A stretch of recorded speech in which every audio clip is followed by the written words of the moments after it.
Hello, everyone. Happy Tuesday and welcome to the Conversation Project's webinar, Bringing Advanced Care Conversations to Your Congregation.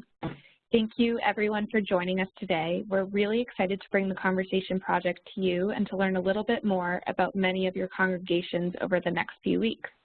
My name is Kim, and I will be your WebEx host today.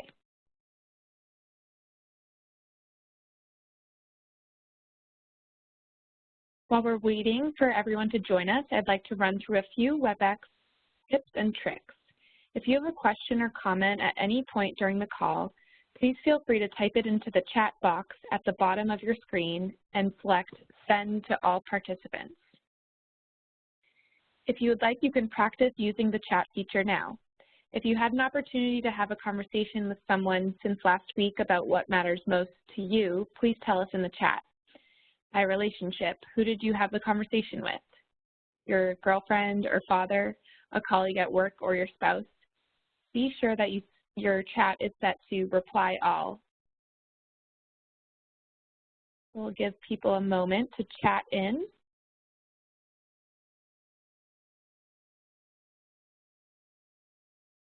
Thank you, Karen. Karen chatted in her spouse.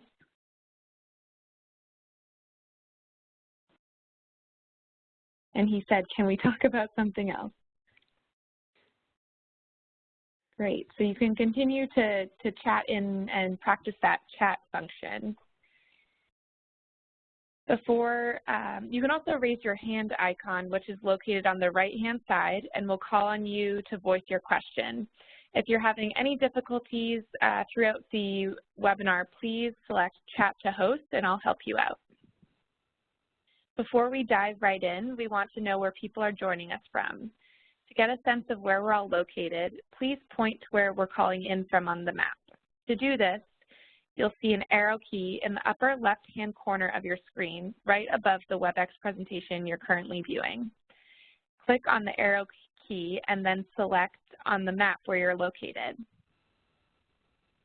And we'll just give people a few moments to select where they're calling in from today. And thank you, Ted, for also chatting in that you chatted with your caregiver and healthcare proxy. That's great.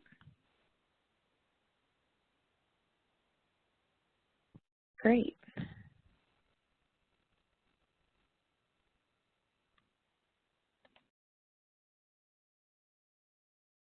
Wonderful. It looks like we have a great group with us today from all over.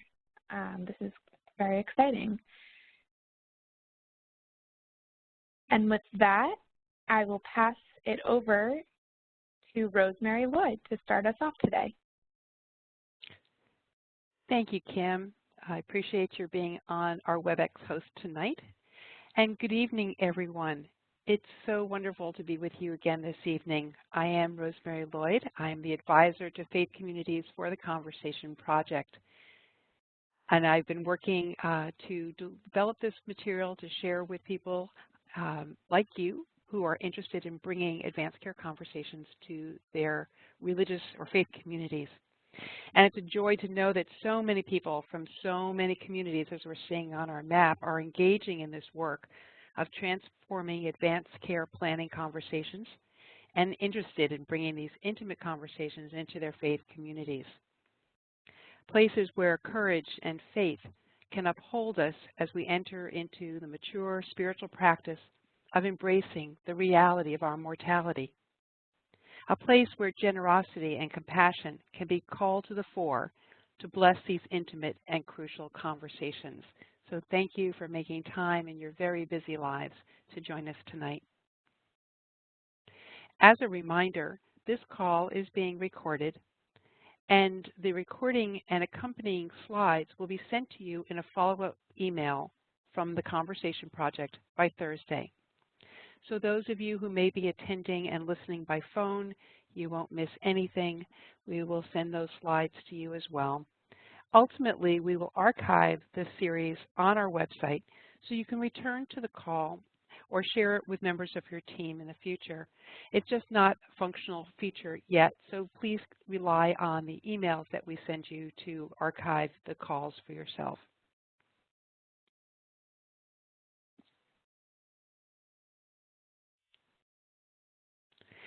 So tonight's goals, we hope you will take away from tonight's session is some insight into setting goals as a strategy for success in your community. We hope you will take away an understanding about how important it is to engage your clergy leader and enrolling a lay team to undertake this work. These are the factors that help strengthen your planning and your implementation. As always, we would like you to leave with a little bit of inspiration, and that this will be inspiration to engage in something maybe a little different for some of you, which is measurement, and we'll talk about that later this evening. And of course, I hope you'll take away some motivation. And tonight, the motivation is to pause, reflect, and assess. Now, how will we get to those takeaways? Well, we have an agenda for you tonight. We're going to begin this session and each session with a short period for what I'm calling burning questions. So if there is something that came to mind or occurred as a result of having a conversation that you just really want to get that out into the community to let us know, we'll try to address your question either immediately or in subsequent sessions. Let us know if you have any burning questions that arose from the exercises that you did this week. And then we'll be jumping into an overview of the Getting Started in Congregations guide that was developed as a partner to this course. That was one of the things that we asked you to please download in advance of tonight's session and take a look through just to peruse it and get a sense of what's contained in that guide. But we'll talk a little bit about how it was created and what's in it. Key things that we'll be talking about tonight are steps you could take for building your team to bring this work into a congregation, how to pause and reflect, and to specifically think about theology, your theology, as an underpinning for any of the work that you'll be doing to bring advanced care planning into your community. We'll talk about assessing, how to take the pulse of your congregation, if you will, to find out what's important, what's needed, and what resources you have to do this work there. And we'll touch on engaging lead clergy. And for the clergy who are on this call, I hope that you will be an active chatter as well to let us know whether some of the things I'm saying are resonating and what else you would like to add for the teams that might be approaching other clergy. And if you've had experience bringing this work already to your congregation, you would be an important voice too. Would love to hear how you did that in your setting. And of course, as always, we'll end with some Q&A.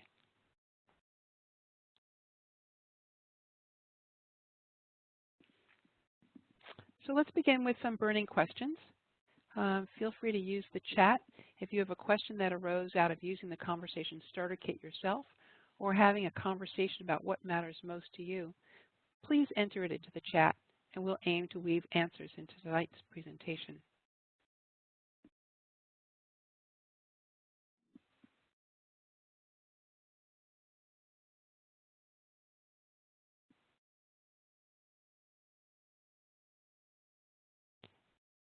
Okay. No burning questions arising in the chat. That's quite all right. If something occurs to you as we're going along, please feel free to type in then.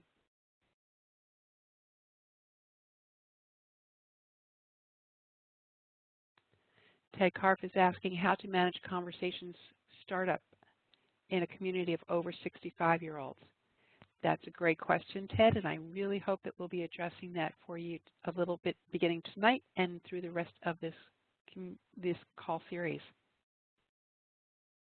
I'm also reviewing the chat to see who else people talked to this week, and Kate Payne talked with her students.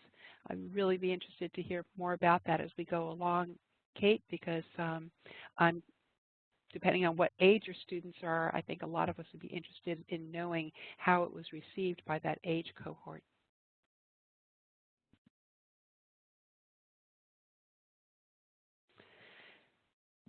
So I'd like to just pause for a moment because I know we've come from busy places in our lives, and each week I hope to set some of what we're talking about in a context of reflection.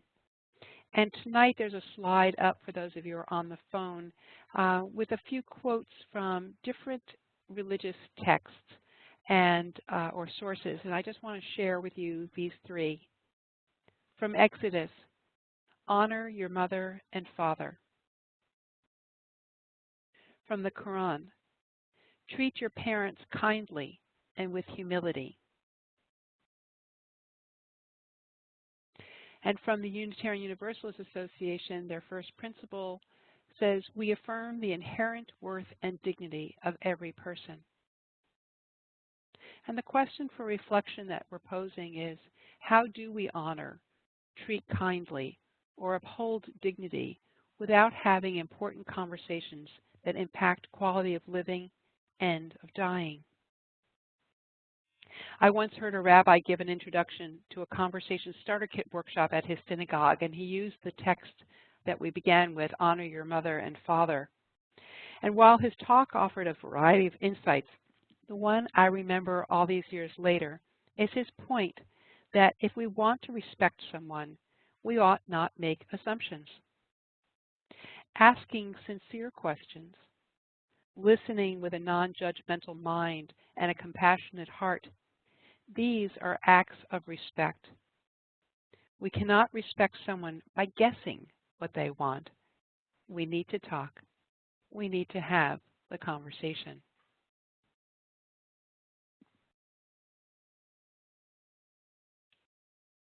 I encourage you to think about the kinds of texts, practices, and beliefs that ground your work and your theological frame, and we'll talk a little bit about that always as we go along.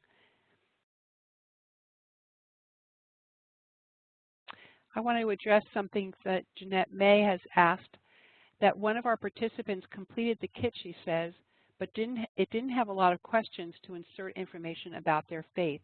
Was that intentional, and is there a place to add that information?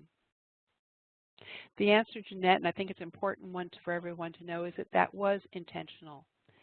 Our goal in creating the Conversation Starter Kit was to not insert any religious values or dogma in the kit itself, but to allow people to weave that through as they went along. But I think you're asking a particular question, why didn't we ask a question like specifically, like insert this information here as a separate thing? So that's something I want to consider and I want to take back and think about it. But I think the answer to you now in this moment is that we hope that people are weaving that all the way through all of their questions in a way that feels comfortable to them.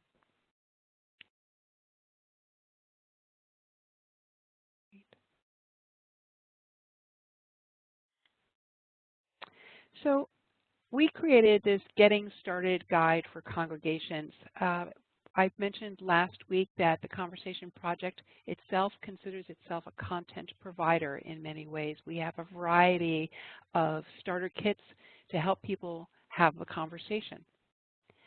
After the work that we've been doing over the years with congregations all across the country, we realized we had learned a lot. We'd learned from the congregations that had tried a variety of things, and we were able to synthesize this information and test it in a year-long project with 10 Jewish congregations that helped us to refine this information and generate a simple how-to guide, we think of it as. So I hope you've had a chance to download that and take a look at it. One of the things I'll point out is that page 6 offers 10 one-liner steps on helping your congregation integrate and sustain having advanced care planning conversations. We're going to review some of those steps in tonight's session, but take a look. That will be a good review for you when you want to go back and see some notes. So let's just get started on getting started in your congregation. Now, while one person can bring inspiration, time, and leadership to a project, we've discovered that our most successful congregations have had a team that was engaged to support a shared vision. Work like this is not a solo sport. And to extend the sports metaphor a little bit, you want to have a bench. That is, you want people who can step in and support a tired or an injured player. You want other people to be on your team. And frankly, it's just more fun to do with others. So who would be good candidates for a team that you might put together for your congregation? Well, it's important to consider that you want people who have the will to do this work, perhaps some expertise, the time, and some experience. Now, that experience could be varied. It doesn't have to be a professional experience like a nurse or a chaplain, a doctor or a social worker. It could be someone who's a volunteer, and it could be, frankly, a human being that has had experience with caring for someone who is dying or is dealing with serious illness themselves. Really, it's the goodwill and the time that are the most important factors, and having expertise is a very important bonus. In recruiting for your team, or looking at your team in general, we hope that you will attend to a diversity of experience, but also of what we call socio-demographics, to be looking at actively recruiting for diversity in age. Looking to your young people is important. Marital status diversity is important because the needs of single people and married people are actually different when it comes to planning for advanced care. Gender, race, economic realities. Think about these things consciously as you consider who would be on your team.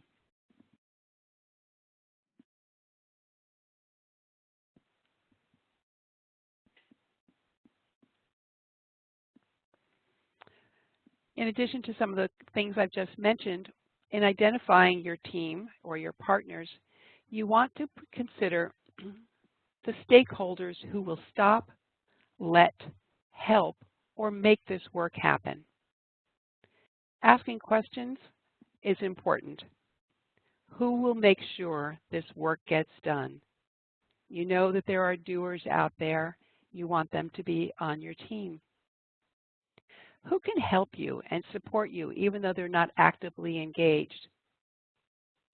Who will let the work happen but won't be particularly helpful to the initiative? And who might actually work to actively stop you? Having a sense of who is with you and who is not will prepare you for framing your presentation when you go to your senior clergy, your board, or to the wider community.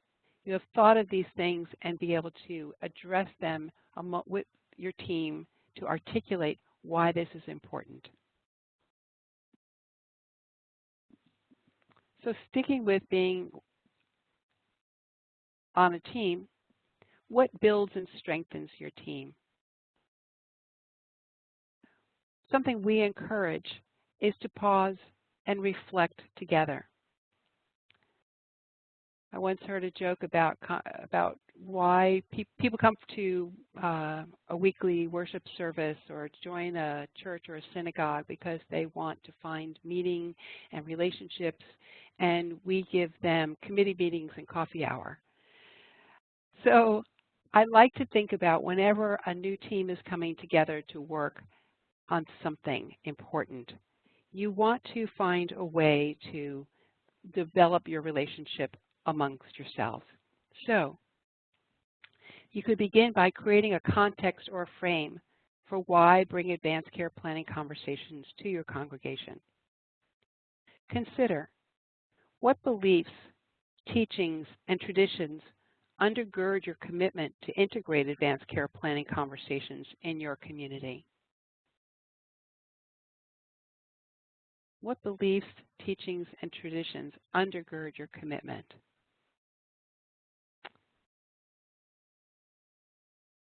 Is it about respecting our elders, empowering our communities to have a strong voice in an overwhelming healthcare system,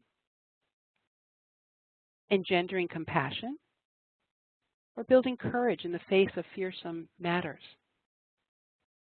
What's at stake for you? What's your answer to why add this ministry or program or theme to our congregational life? Working on those answers together as a team will help you communicate with others and will support you when you meet obstacles.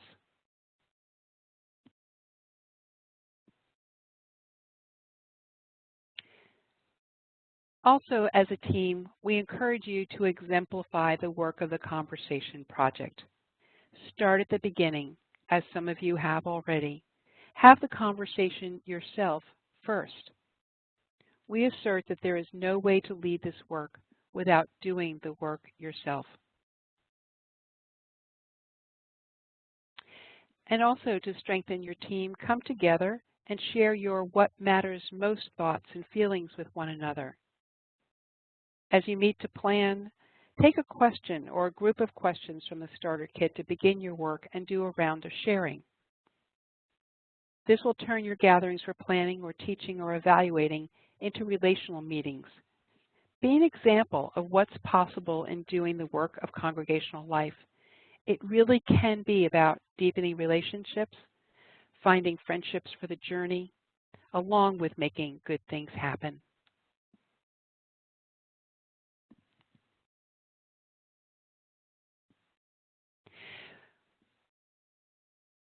Pausing to assess. Well, what do we mean?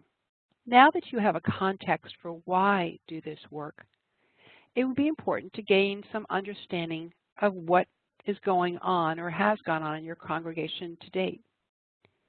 You want to find out and understand what has been tried in this arena, what is being done now, what do people want, what do people need, and what resources does your institution have to implement change?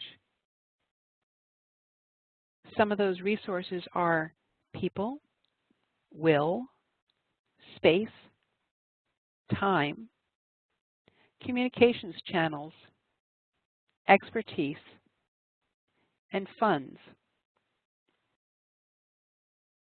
So how can you assess all of these things?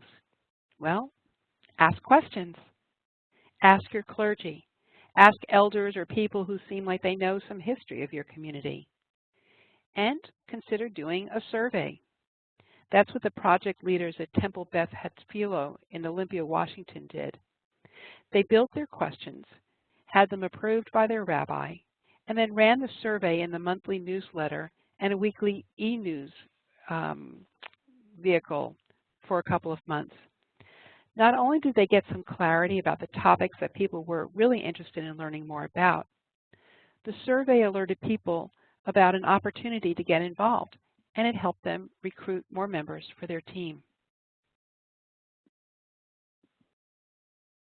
There might be some other ways, just casual, informal ways of doing that kind of an assessment, but consider doing it in a formal way as well. Framing your questions and asking them in something like a survey. It need not be published in those vehicles. It could be something that's inserted in an order of service, just a simple little tear-off at the bottom or an insert that you could be circulating at the time that people come together, and asking them to drop it off in a collection basket or hand to an usher or one of your members of your team at a table on their way out.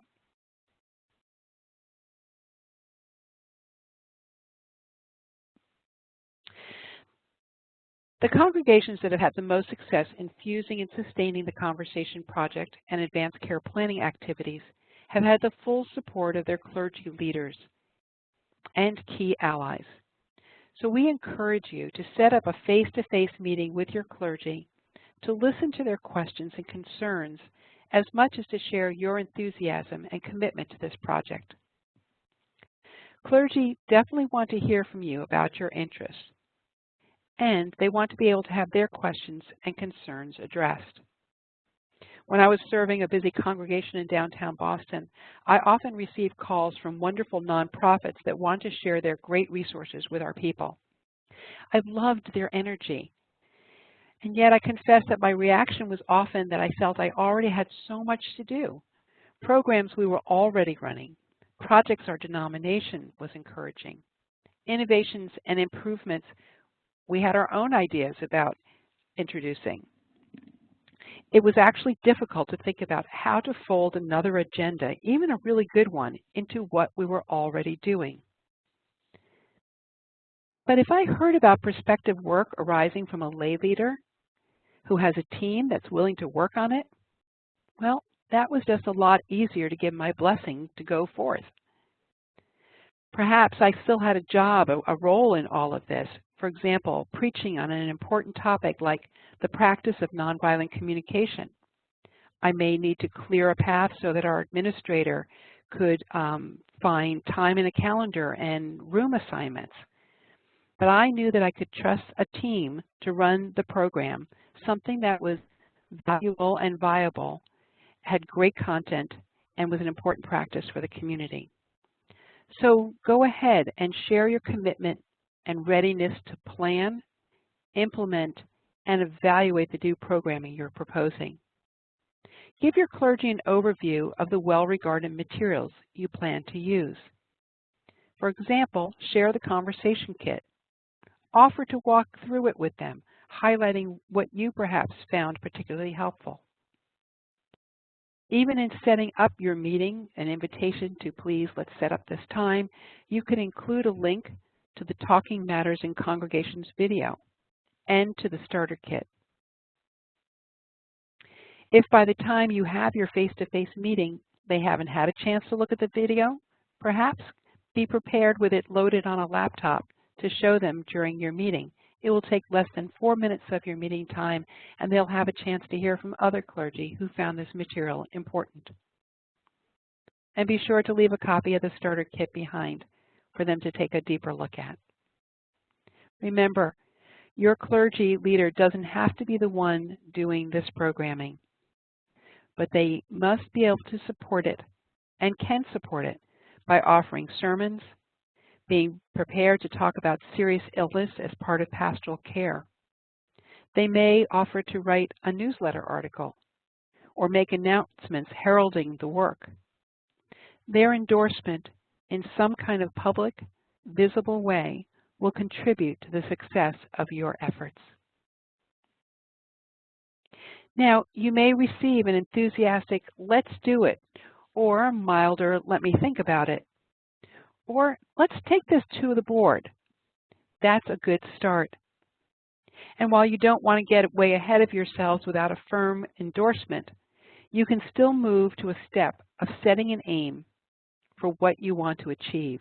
That is, a statement about what your goal is. Now, the next thing I'm going to say may sound like a heresy to some of you.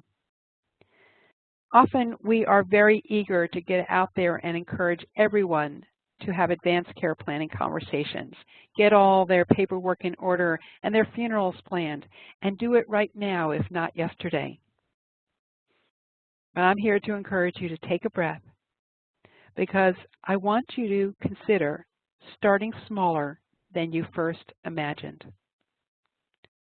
Why is that? Well, we believe it's important to test the content, the format, and your presentation style on a smaller, receptive audience before rolling out a mega initiative. When we get to addressing programming ideas later in this series, we will have some examples of smaller tests that led to bigger things that we will share with you. For tonight, though, let's talk about how to set a goal that could be ambitious and yet still be broken down into manageable and measurable parts. When we talk about setting an aim, we begin by asking questions. This seems to be the recurring theme of tonight, asking questions. As a team, begin by asking, so who do we want to reach? Like Ted, do we want to reach everyone over 65? Perhaps your staff or pastoral care team would be a good group. All graduating high school seniors? Why not? They need to have a healthcare agent and have these conversations before they head off. It's part of adulting. Perhaps you want to reach members of the board and groups that already meet on a regular basis are one of the great teams to reach.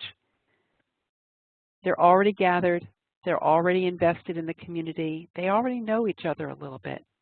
So these could be groups like the men's group or sisterhood, the people who come together to knit or to do social justice together. How do you want to reach them? That's an important question.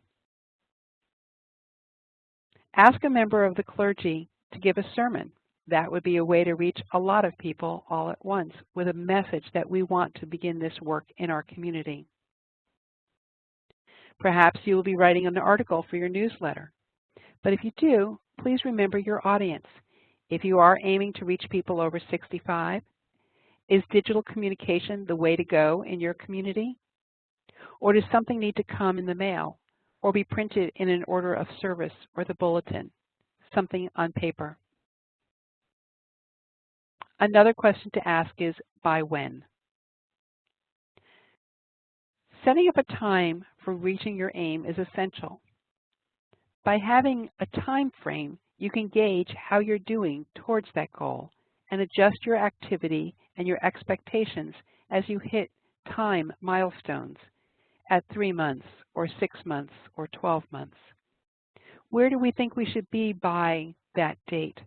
And if we aren't there, what should we do now? Adjusting yourself and your programs and your expectations along that time frame is not a failure. It is just being prepared and doing good planning and evaluation of your work as you're doing it. Finally, what actions do we want people to take? When we identify that audience and we think about that we have channels for reaching them, what actions do we want them to take? Knowing what you hope people will do as a result of your project or activity will help you frame that actual project or activity. Do you want people to have a conversation with a loved one? Perhaps a conversation starter kit workshop should be offered so people have some skills for doing just that. Or maybe you hope people will choose a healthcare agent or durable power of attorney and get that memorialized in writing.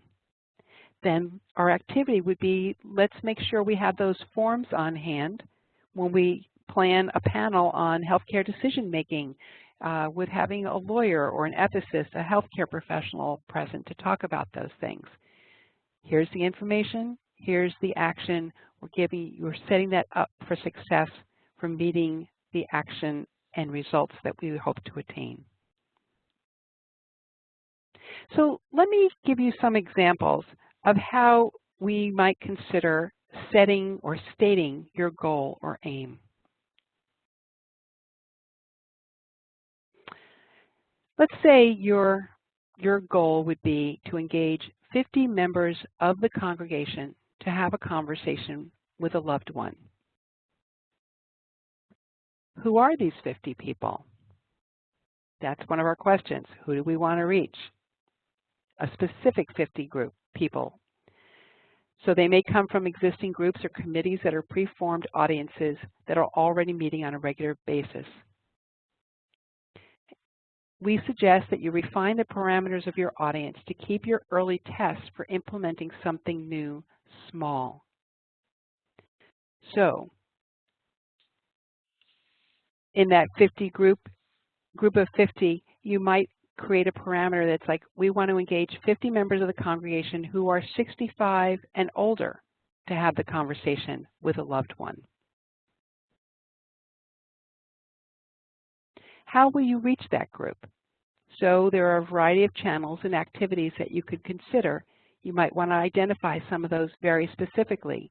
For example, we'll reach them through sermons or our website and social media. Again, being mindful of the possible digital divide that might exist in the group you're trying to reach. So you want to ensure that some of your communications include non-digital channels for those who do not regularly use the internet or social media. That's getting to be a smaller and smaller group all the time. I'm aware of that. And you could reach them through certain kinds of activities. There could be one-on-one pastoral visits, workshops. You could have guest speakers. You could have an all-congregation book reading or a movie night. There are so many ways to do this, to reach out to people, but talk about these things and identify them and then test one to see how it works. You want to take another step to refine your goal and make it more specific. You want to include how. So we just talked about those channels and activities. Include that in your aim statement. So for example, via 3 conversation starter kit sessions, we will engage 50 members of the congregation who are 65 or older to have the conversation with a loved one. You can see we're getting more refined in how we state rather than saying, let's get everyone to do this. Let's get very specific and have a way to frame what we're aiming for so that we can evaluate how we're doing towards that goal and measure for success. One of the things to include in an aim statement, and I think this is an important one, is by when. When will you get this done? So an overly general statement would be, we're going to promote advanced care planning conversations in our congregation.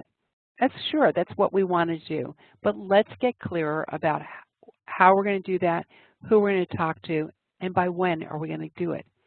So a clearer goal statement would be via 3 conversation starter kits. How?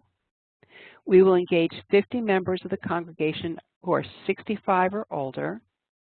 Great, that's who.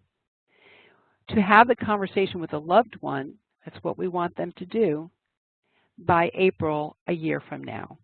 That's by when. And now you have a full goal statement about what you're trying to achieve in your congregation.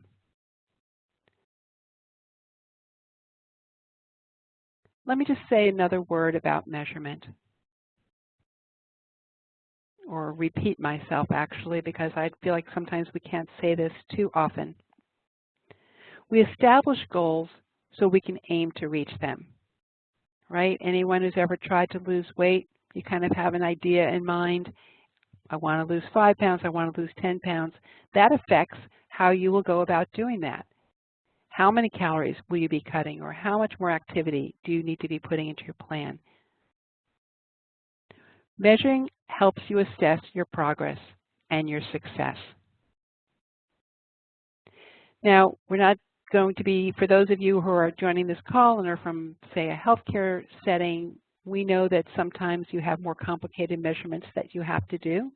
If you're with NASA, you would have more complicated measurements that you have to do. But working in a congregation, we encourage you to keep it simple. And really, what is measurement? But it's counting and keeping track of your counting.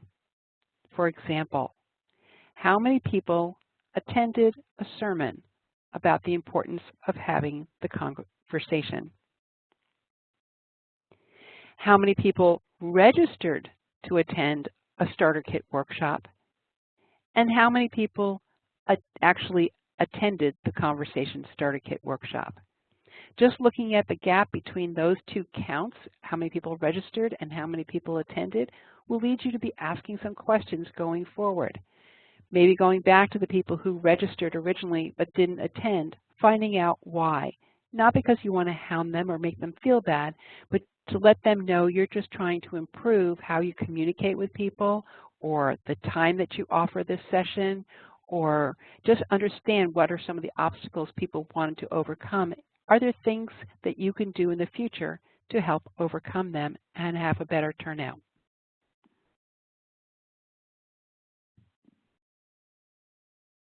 I'm hoping that some of this idea about measurement is making sense to you. And as you have questions, I hope you'll chat them in, or just give us some thought and come back to us with a burning question next week.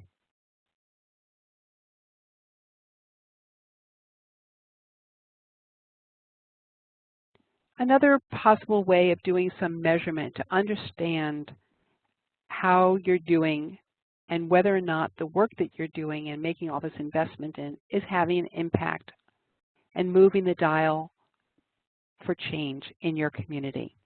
Are you investing and getting a return on your investment? One of the ways to know is to do a baseline survey or a pre-survey to find out what is happening already, and then later doing a similar survey to find out if that has changed. So for example, in a pre-survey, you could ask people just yes/no questions and then count them up. Have you had a conversation with a loved one about your wishes for care at the end of life? Yes, no. Do you have a healthcare proxy or an agent or a durable medical power of attorney, a person who can make a decision about your care in the event that you can't speak for yourself? Yes, no. Are you interested in learning more about advanced directives or how to start having these conversations? That will give you some information about what kind of programming you need to be establishing. And finally, are you interested in joining a team to support our congregation and having more open conversations about these matters? The survey can work as a recruitment tool. And then doing the same survey after 6 months or a year of activity will give you more information about the impact your work has had. And one thing that's not on this slide, but I like to encourage, and will make sure I put this in, I'm improving as I go along, is another thing to do besides a post survey is to collect stories. So much of what we do at the Conversation Project is grounded in stories. Stories about things conversations that people had or didn't have, and what happened as a result. We hear, people who do this work hear stories all the time about the difference their workshops or their sermons have had. And it's why I'm encouraging you, because I know those stories exist, and you want to experience this for yourselves by having this programming and collecting those stories, hearing those stories, being inspired by those stories every day. So collecting those stories and reflecting them back to your congregation, either in a testimony that you give from the pulpit or the Bema, or writing up something for your newsletter or a blog on your website. The stories matter, and they support and encourage and inspire others to want to do this work, to participate in having advanced care planning part of their lives as well. You know, I was thinking, just for a little sidebar comment, that in terms of measurement in congregations, there aren't a ton of examples of how we measure for success to see what kind of impact we're having. But we do it all the time. Almost every congregation I know does this on an annual basis, and that is when your clergy person or your board chair gets up and gives what I call the Sermon on the Amount, the fundraising sermon. It's probably one of the more direct measures of success, or the impact that a sermon has, is how did we do on our fundraising goal after that sermon? Did we reach our goal? So I'm just trying to raise this idea of measurement to higher consciousness to aid in making mid-course adjustments as needed, and knowing that we've had an impact with all of our hard work.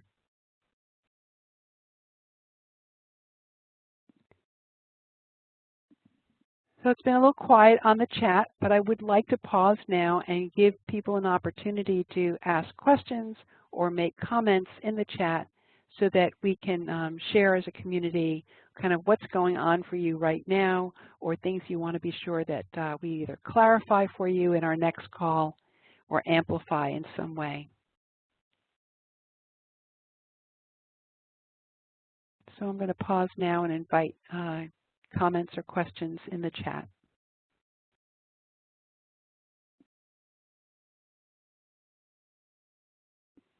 And while people are composing, in case some people are on the phone especially, I'd like to just go back and review some of the comments that were added earlier. I had asked Kate about who were the students that she had shared the conversation with, she said there are healthcare professional students who worry about causing harm. Oh, that's something we're so glad you're doing in a professional development place. Just highlighting that idea that giving people care that they might not have wanted, if they knew that they could choose, is a way of causing harm, isn't it? So this is avoidable harm, and we could be having these conversations and making a difference. She says that her students worried about respect in their own faith communities, so this conversation is right on. Thank you so much, Kate, for offering that.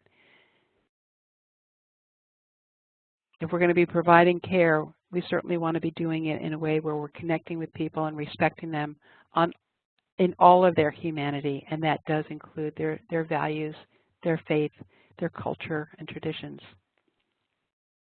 She says that the students love the starter kit. Audrey's let us know that in her congregation they have been doing some programming, and she added additional event that addressed death and dying within the context of our faith.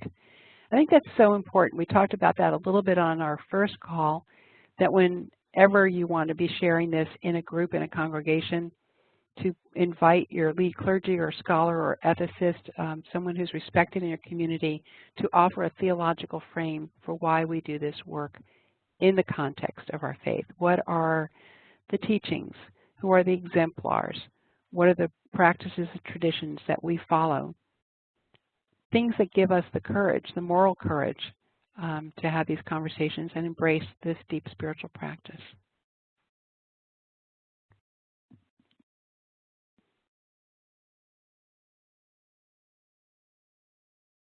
Okay. Well, feel free to keep chatting in if something occurs to you or you have a question or something wasn't clear or helpful. Please let us know. And I'll remind you that at the end of this call, as you click out of this webinar, go to the upper right corner and exit this call, you will get a survey will pop up with just 2 short questions. We appreciate if you don't close your laptop or turn off your computer immediately, but please take the 2 or 3 minutes it will require to answer the questions that pop up immediately.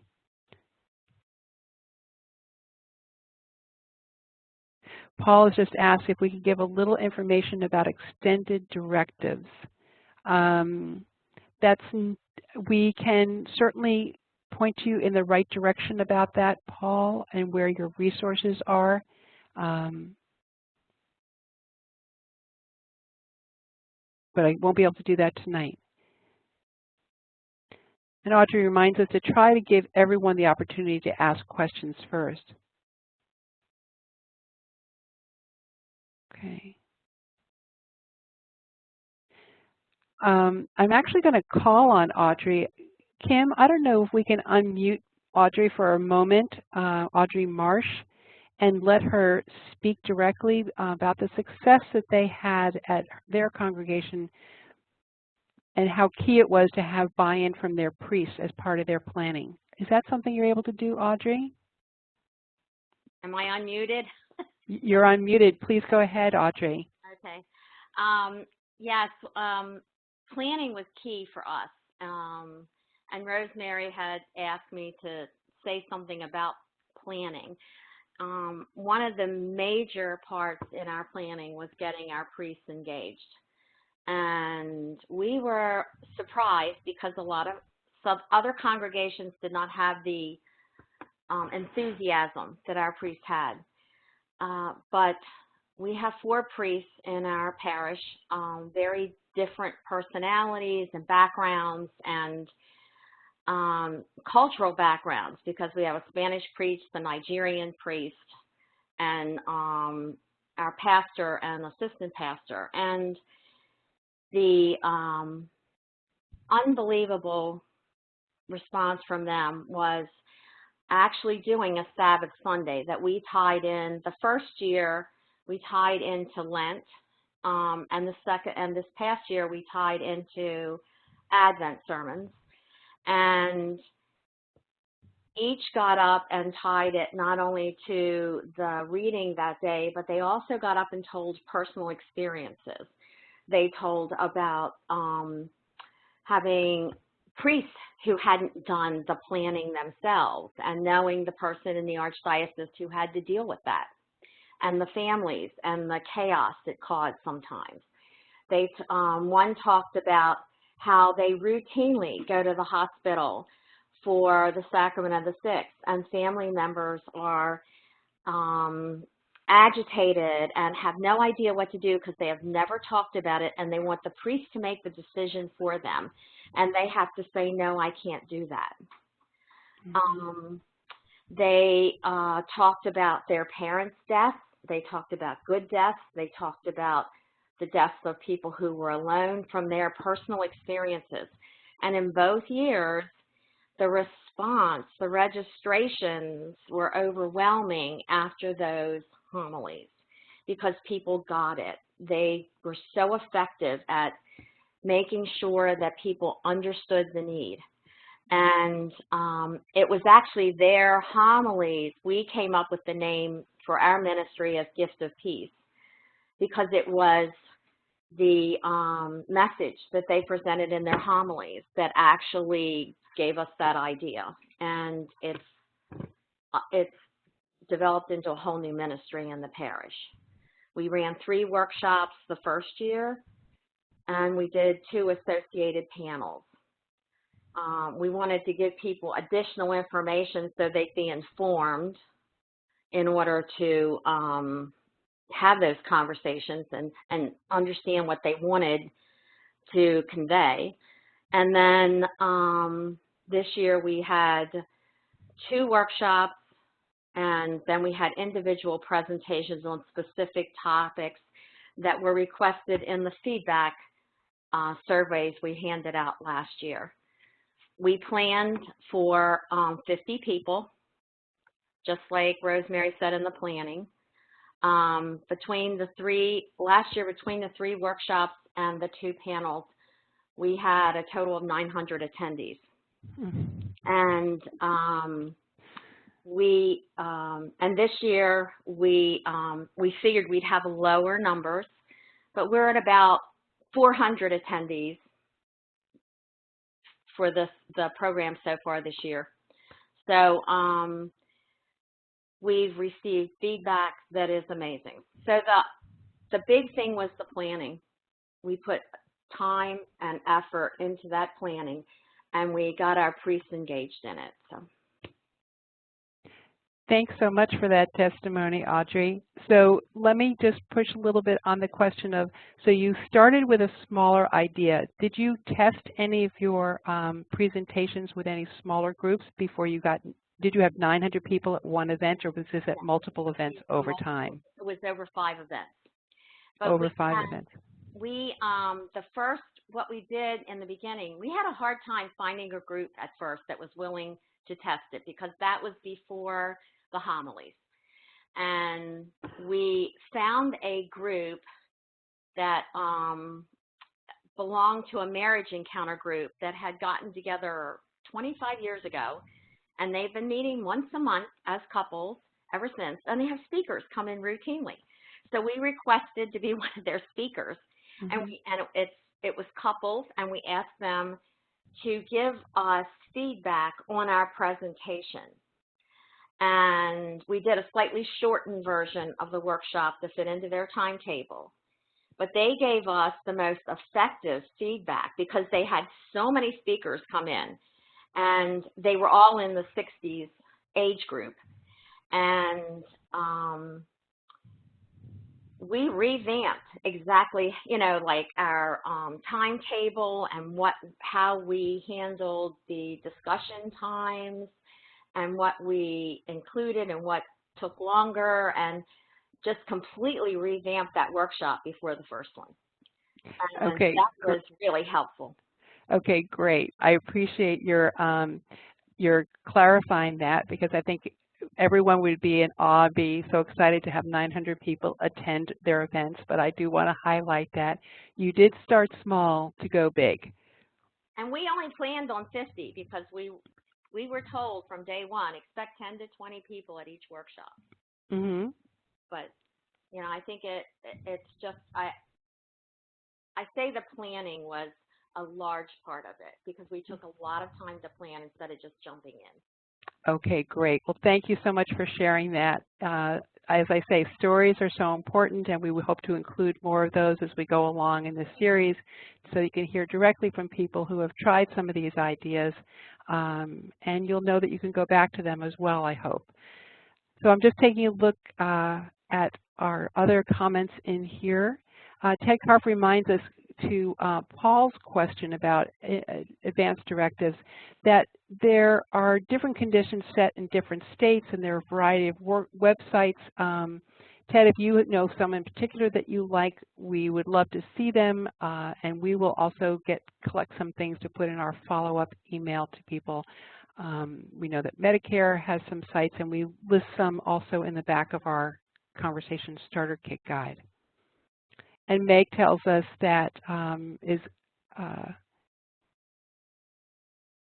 that she invited a patient to present with her at a large healthcare conference about working through the conversation, and that testimonials are very impactful.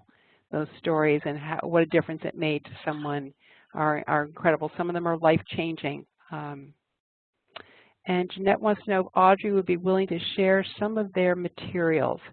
So my question back to you, Jeanette, is you're interested in kind of knowing a little bit about their ministry called A Gift of Peace.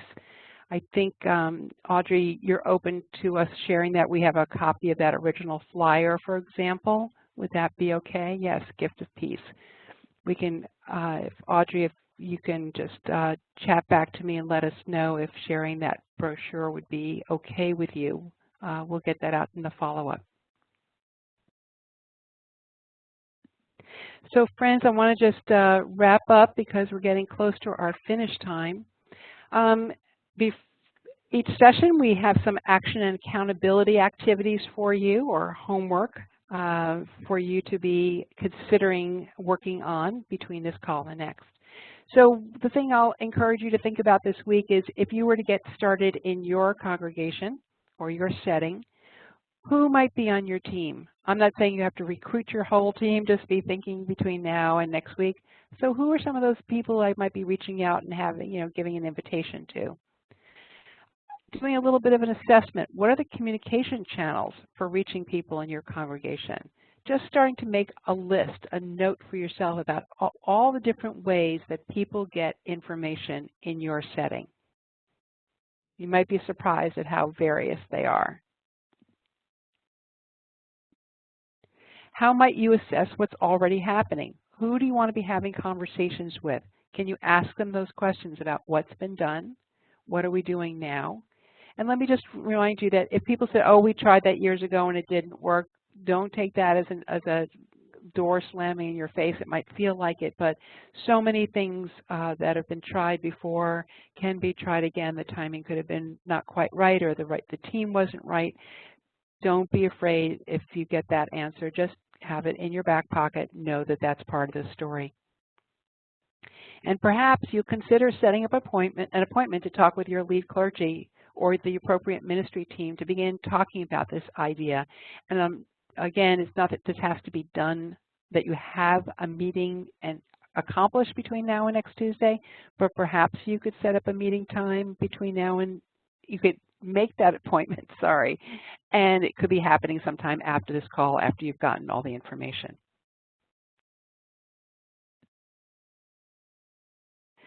And to prepare for our next call, I encourage you to watch the Conversation Sabbath video that's online at theconversationproject.org/faith. We'll also send you a link in the follow-up email that you'll get this week. Please take a look at that. And Audrey, thanks for that great setup about how important it is to have your clergy preach about this and to do it during this time called Conversation Sabbath. We'd love for you to consider doing this in your congregations in the coming year. And please, let's have this be a chance for us to teach one another, as we've started doing already with resources. Please consider brainstorming. 3 texts, something from your sacred text, but it could also be poetry, whatever you draw on in your tradition. 3 texts and 3 times in your liturgical calendar when preaching a theme-related sermon would work in your community. For example, Audrey just talked to us that they did it she's in a Catholic community, and they use the Christian liturgical time of Advent and of Lent. For those of you who are Christian, you'll know what those pertain to, but different people do it at different times. We know in some of the Jewish congregations, using the High Holy Days, using Yom Kippur in particular, has been an excellent time to offer a sermon on this topic. So please be prepared to share some text citations in next week's chat so we can actually see them popping up on the chat. And finally, to close off our call, to give you a heads up, Conversation Sabbath, we'll talk more about it next time, is happening this year, October 27th to November 5th. We have a registration site on our website to let us, if you want to let us know you want to be participating. But maybe you want to do that yet because you haven't heard more about it. We'll talk about it next week when we come together again on Tuesday, April 31st. Same bat time, same bat place. And please, before shutting down your computer, if you would take the time to complete the survey that will pop up at the conclusion of this call, we'd certainly appreciate it. Thank you all, and have a beautiful week. See you next time.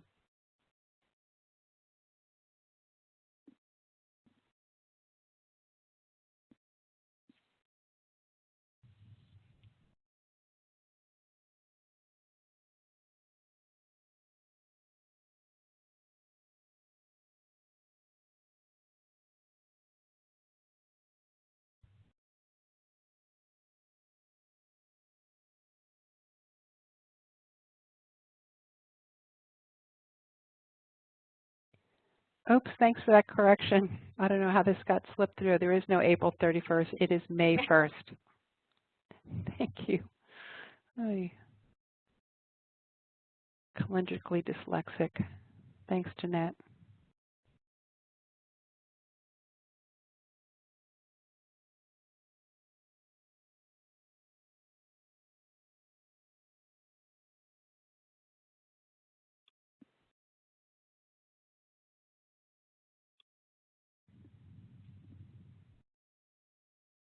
So you can click out in the X in the upper right-hand corner. When you hit that X, you will be off this call, and your survey will pop up. Good night, everyone.